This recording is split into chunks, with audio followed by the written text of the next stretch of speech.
ಹಲವಾರು ವರ್ಷಗಳಿಂದ ಬಿಜೆಪಿಯ ಒಬ್ಬ ಪ್ರಾಮಾಣಿಕವಾಗಿ ನಿರತ ಪಕ್ಷ ಕಟ್ಟುವಲ್ಲಿ ಮಾಡಿರುವ ಸೇವೆ ಎಂದಿಗೂ ಪಕ್ಷ ಮರೆಯಲಾರದು. ಆತನಿ ಗ್ರಾಮೀಣ ಭಾಗದ ಅಭಿವೃದ್ಧಿಯಲ್ಲಿ ಸಲ್ಲಿಸಿರುವ ಸೇವೆ ಅಪಾರ. ಅಲ್ಲದೆ ಶಿವಯೋಗಿ ನಗರದಲ್ಲಿರುವ ಮೊಟಗಿ ತೋಟದ ಶಾಲೆಯ ಎಸ್ಡಿಎಂಸಿ ಅಧ್ಯಕ್ಷರಾಗಿ ಮಾಡಿರುವ ಕಾರ್ಯ ಇಡೀ ತಾಲೂಕಿಗೆ ಮಾದರಿಯಾಗಿದೆ.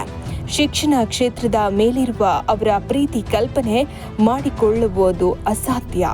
ಇಂತಹ ಚಿಕ್ಕ ವಯಸ್ಸಿನಲ್ಲಿ ಅವರ ಅಗಲಿಕೆ ಪಕ್ಷಕ್ಕೆ ತುಂಬಲಾಗದ ನಷ್ಟವಾಗಿದೆ.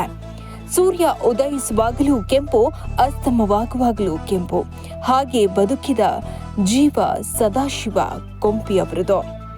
ಜೀವನದಲ್ಲಿ ಎಷ್ಟೇ ಸಂಪತ್ತಿರಲಿ, ವಿಪತ್ತೇ ಬರಲಿ, ಒಂದೇ ರೀತಿ ಬದುಕುವವರು. ಹಣ ಇರುವವರು ಅವರ ಆಳಿಗಳಿಗೆ ಮಾತ್ರ ಯಜಮಾನರು. ಆದರೆ ಗುಣ ಇರುವವರು ಇಡೀ ಮನುಷ್ಯ ಕುಲಕ್ಕೆ ಯಜಮಾನ ಎನ್ನುವುದನ್ನು ಪುಷ್ಟೀಕರಿಸಿದ ವ್ಯಕ್ತಿಯಾಗಿ ನಿಂತವರು. ಒಂದು 50% ಜನ ಇತ್ತು. ಎಲ್ಲರೂ ದುಃಖವನ್ನು ಇವರು ಹುಟ್ಟು ಮತ್ತು ಸಾವಿನ ಮಧ್ಯದಲ್ಲಿ ಅವರು ಇರುವಂಥ ದಿನಗಳನ್ನು ಎಷ್ಟು ಅರ್ಥಪೂರ್ಣವಾಗಿ ನುಡಿದಿದ್ದಾರೆ.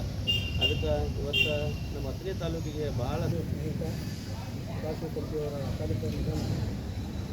ನಮ್ಮ ಭಾರತೀಯ ಜನತಾ ಪಾರ್ಟಿಗೆ ಅವರ ಕುಟುಂಬಕ್ಕೆ ಎಷ್ಟು ದುಃಖ ಆಗಿದೆಯೋ ಅವರು 2 ಪಟ್ಟು ನಮ್ಮ ಭಾರತೀಯ ಜನತಾ ಪಾರ್ಟಿ ಬೇಕಾಗಿದೆ.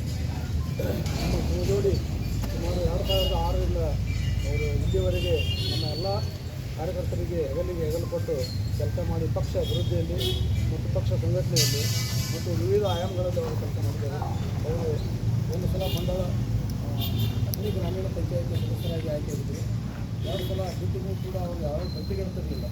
ಒಂದು ಚಿಕ್ಕಟ್ಟಿಯಲ್ಲಿ PKPS ಪಟ್ಟಣ ಆಗಬೇಕಾದ್ರೆ ಅವರೇ ಮುಂದಾಳತ್ವ ಮತ್ತು ಅನೇಕ ನಮ್ಮ ಸಂಘಟನೆಯಲ್ಲಿ ಅವರು ಮುಂದೆ ನಿಂತು ಎಲ್ಲ ಕೆಲಸ ಮಾಡ್ತಾರೆ. ಮಂಡಳದ ಪ್ರಧಾನ ಕಾರ್ಯದರ್ಶಿಯಾಗಿ ಕೆಲಸ ಮಾಡ್ತಾರೆ. ಮೂರ್ತಿ ಅಧ್ಯಕ್ಷರಾಗಿ ಕೆಲಸ ಮಾಡ್ತಾರೆ.